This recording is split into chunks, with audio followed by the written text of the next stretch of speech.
It's Sunday afternoon kaya naisipan naman namin pumunta ng UP Diliman para may pasyal si Joshua at pakasakay sa brand new car niya. Kaya naisipan namin maglakad din kasama si Ariel. And guess what?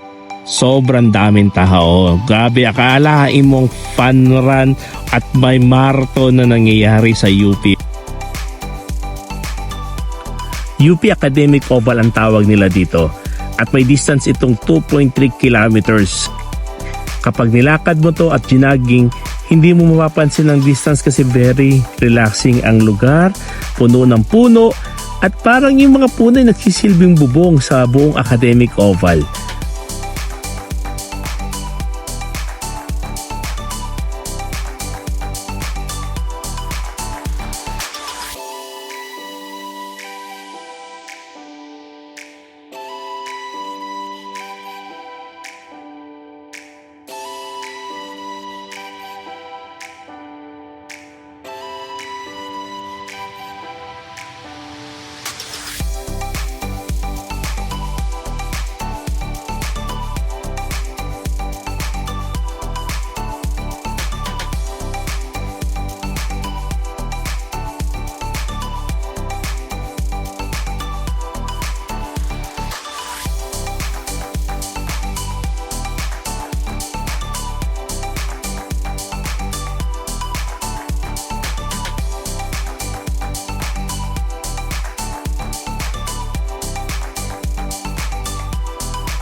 Kaya ayun, sobrang nag-enjoy si Joshua kasi na-break in niya yung car niya for the first time.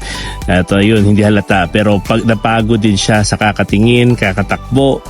At of course, kakadrive, nakasakay lang siya pero napapagod pa siya.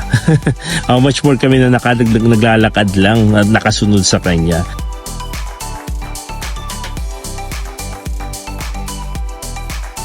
Kaya ayun, samahan niyo ulit kami next sa adventure namin para naman makita nyo ang aming mga pinupuntahan, kinakainan, and lahat na.